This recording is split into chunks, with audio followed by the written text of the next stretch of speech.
തന്നെ ഖുർആൻ പറയുന്നു, അലം നജാലിലുള്ള കിഫാത്തൻ അഹ്യാം വംവാത്ത, ഭൂമിയെ നാം ജീവിച്ചിരിക്കുന്നവർക്കും മരിച്ചവർക്കും ആകർഷകമായിട്ട് അതിൽക്കുണ്ട്. ജീവനുള്ളവരെയും നിർജീവരെയും തന്നിൽ തന്നെ ആകർഷിക്കുന്നതായിട്ട് ഭൂമിയെ നാം ആക്കിയിരിക്കുന്നു. അപ്പം മരിച്ചാലും ജീവിച്ചിരുന്നാലും ഭൂമിയുടെ ആകർഷണം വിട്ട് എങ്ങും പോയി ജീവിക്കുവാൻ സാധ്യമല്ല. ഗോളങ്ങളിൽ യാത്ര ചെയ്തു, അത് മറ്റൊരു കാര്യം. ജീവിക്കുന്ന കാര്യമാണ് ഇപ്പോൾ പറഞ്ഞത്. അപ്പോൾ ഭൂമിയുമായിട്ടല്ലാതെ എങ്ങും പോയി ജീവിക്കുന്നതിന് സാധ്യമല്ല. എവിടെയായിരുന്നാലും അസാധാരണ വയസ്സ് ജീവിച്ചിരിക്കുകയുമില്ല. അള്ളാഹുവിന്റെ ഖണ്ഡിത നിയമമാണിത്. പരിശുദ്ധ ഖുർആനിലെ വചനങ്ങൾ വായിക്കാൻ നോക്കുക. അള്ളാഹു പറയുന്നു,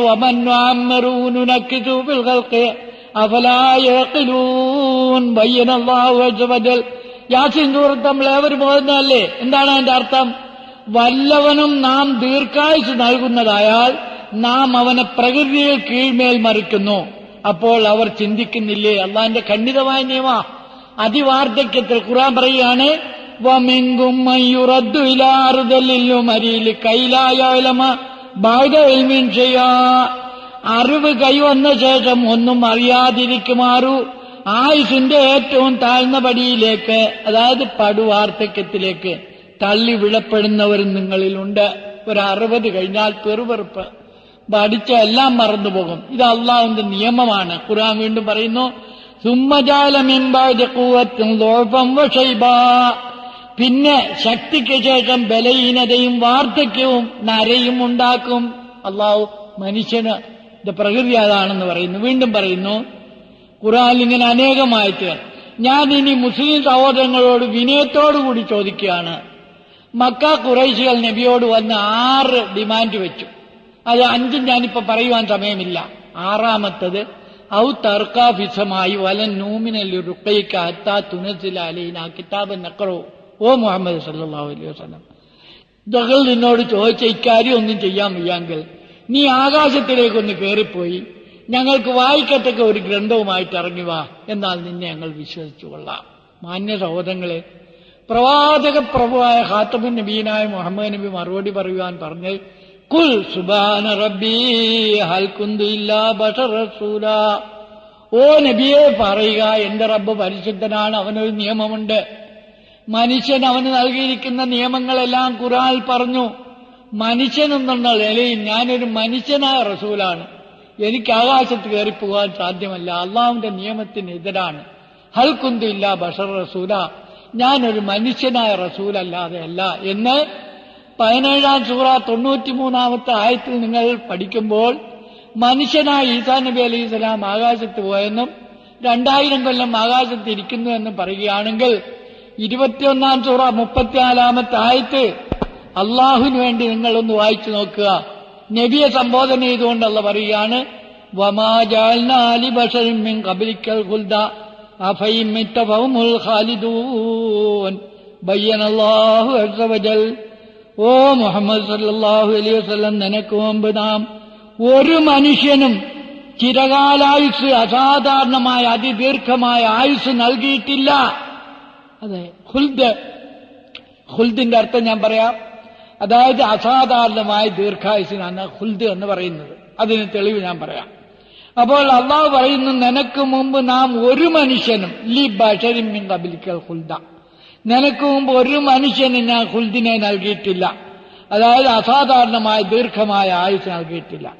എന്നിരിക്കെ നീ മരിച്ചാൽ അവർ അങ്ങനെ ഇരിക്കുമോ? അള്ളാഹിന്റെ ചോദ്യമാണ്. കാരണം ലൗലാക ലമാ ഖലഖത്തുൽ അഫ്ലാഖ്. ഓ എന്റെ ഹബീബായ മുഹമ്മദ് നബിയെ, താങ്കളെ ഞാൻ സൃഷ്ടിച്ചില്ലായിരുന്നുവെങ്കിൽ ഈ ബ്രഹ്മാണ്ഡ ഘടകത്തെ ഞാൻ സൃഷ്ടിക്കയില്ലായിരുന്നു. സർവലോക കാരണഭൂതരായ മുത്തു മുസ്തഫ സല്ലല്ലാഹു അലൈഹി വസല്ലം എന്ന് മുമ്പ് നാം വയല് കേട്ടിട്ടില്ലേ?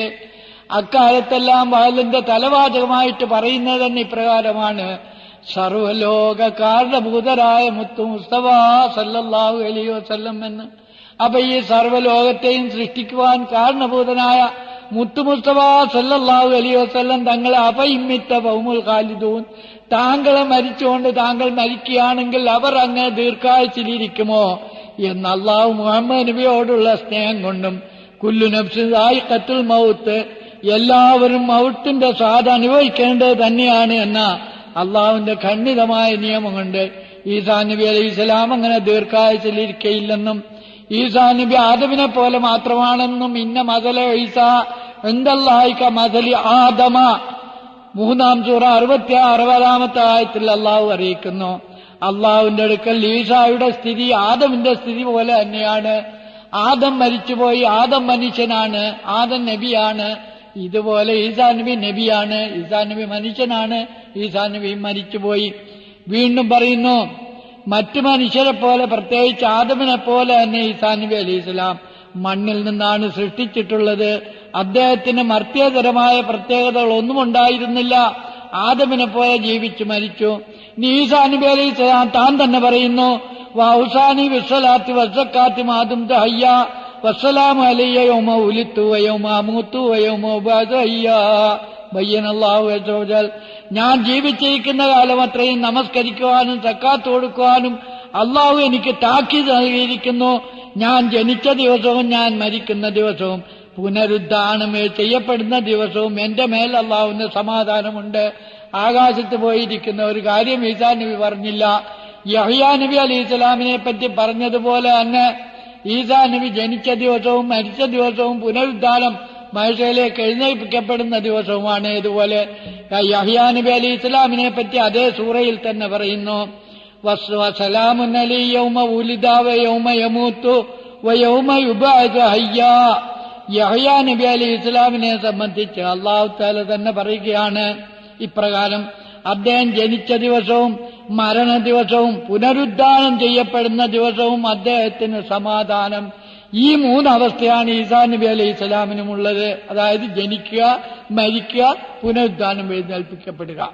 മാന്യ സഹോദരങ്ങളെ, നബി സല്ലല്ലാഹു അലൈഹി വസല്ലം തങ്ങൾ പറയുന്നു, ലൗകാന മൂസ വ ഈസ ഹയ്യൈനി ലമാ വസഅഹുമാ ഇല്ലത്തിബായി. മൂസായും ഈസായും ജീവിച്ചിരുന്നുവെങ്കിൽ അവർ രണ്ടും എന്നെ തുടരാതിരിക്കാൻ സാധ്യമല്ല. അന സയ്യിദുൽ ആദം വലാ ഫഖറ. ഞാൻ മനുഷ്യകുലത്തിന്റെ യജമാനനാണ്, അത് ദുരഭിമാനമല്ല. അള്ളാഹ് അപ്രകാരം എന്നെ ആക്കിയിരിക്കുന്നു. മൂസാ നബി ജീവിച്ചിരുന്നാൽ അദ്ദേഹം എന്നെ തുടരും. അപ്രകാരം തന്നെ ഈസാ നബി ജീവിച്ചിരുന്നാലും എന്നെ തുടരാതിരിക്കാൻ സാധ്യമല്ല. ഇനി ഈസാ നബി അലൈഹിസ്സലാമിനെ പറ്റി പ്രത്യേകം പറഞ്ഞിരിക്കുന്ന ഇപ്രകാരമാണ്, ലൗ ആശ ഈസാ ഹയ്യൻ ലമാ വസഅഹു ഇല്ലത്തിബായി. ഈസാ ജീവിച്ചിരുന്നുവെങ്കിൽ അദ്ദേഹം എന്നെ തുടരുക തന്നെ ചെയ്യുമായിരുന്നു. ഫിഖ്ഹുൽ അക്ബർ എന്ന കിതാബിൽ ഈസാ നബിയെ പറ്റി മാത്രം പറഞ്ഞിരിക്കുന്നു. അതുകൊണ്ടാണ് അബൂബക്കർ ബഗ്ദാദി എന്ന ഖോജ നാം ഏവരും കാണാതെ പഠിച്ചിട്ടുള്ളതായ ഖസീദത്തുൽ വിത്രിയ, റമളാൻ മാസത്തിൽ വിത്ർ നമസ്കാരത്തിന് ശേഷം നാം ചുറ്റിയിരുന്നുകൊണ്ട് അത് ചൊല്ലുമല്ലോ. ഓരോ ദിവസവും ഓരോ അക്ഷരം കൊണ്ട് അള്ളാഹു നബിയോട് പറയുന്നതായിട്ട് അബൂബക്കർ ബഗ്ദാദി എന്ന ഖോജ പറയുന്നു. മീമിന്റെ ബാബിൽ തുടങ്ങുന്നത് തന്നെ ഇങ്ങനെയാണ്, മഹൗനാ ബിക്കല്ലദിയാന ലൗആശ റുസുലുനാ ലജാക ഈസാ താബിഅൻ വകലീമു സലാത്തും വതസ്ലീമു വഅസ്കാ തഹിയ്യതി അലൽ മുസ്തഫൽ മുഖ്താരി ഖൈറുൽ ബരിയത്തി. ഞാനും നിങ്ങളും എല്ലാം റമളാൻ മാസത്തിൽ ഇത് ചൊല്ലിയിട്ടുള്ളവരും ചൊല്ലുന്നവരുമല്ലേ. നബിയെ സ്തുതിച്ചുകൊണ്ട് അള്ളാഹു പറയുകയാണ്, ഓ മുഹമ്മദ് സല്ലല്ലാഹു അലൈഹി വസല്ലം, നിന്നെ കൊണ്ട് എല്ലാ ദീനിനെയും ഞാൻ മായ്ച്ചിരിക്കുന്നു. ലൗ ആശ റുസുലുനാ ലജാക ഈസാ താബിഅൻ വകലീമു. എന്റെ റസൂൽമാർ ജീവിച്ചിരുന്നുവെങ്കിൽ മൂസായും ഈസയും തങ്ങൾക്ക് താബിയായിട്ട് വരുമായിരുന്നു. അവര് മരിച്ചുപോയി. എത്ര വ്യക്തമായത്! ഇങ്ങനെ ഈസാ നബി അലൈഹിസ്സലാം മരിച്ചുപോയി എന്ന് പരിശുദ്ധ ഖുർആൻ, തിരുനബിയുടെ വചനം, ഇത്രയും ഞാൻ ഈ കുറഞ്ഞ സമയം കൊണ്ട് നിങ്ങളെ കേൾപ്പിച്ചു. അള്ളാഹു നിങ്ങളുടെ ഹൃദയത്തെ തുറന്നു തരട്ടെ. ഈ പരമമായ സത്യം, ഷിർക്കിന് ഏറ്റവും സഹായമായി പോകുന്ന ഈ തെറ്റായ വിശ്വാസം, അതായത് ഈസാ നബി ജീവിച്ചിരിക്കുന്നുവെന്ന വിശ്വാസം, അതിനെപ്പറ്റി ഇപ്പോൾ ഞാൻ പറയുന്നില്ല. ഇൻഷാ അള്ളാഹ് പിന്നീടാകട്ടെ. അള്ളാഹു തആല നമുക്ക് സത്യം സത്യമാണെന്ന് ബോധ്യം തരികയും അത് വിശ്വസിക്കാനുള്ള ഭാഗ്യം നൽകുകയും ചെയ്യുമാറാകട്ടെ. ആമീൻ. വആഖിറു ദഅ്വാനാ അനിൽ ഹംദുലില്ലാഹി റബ്ബിൽ ആലമീൻ. എല്ലാവർക്കും അസ്സലാമു അലൈക്കും.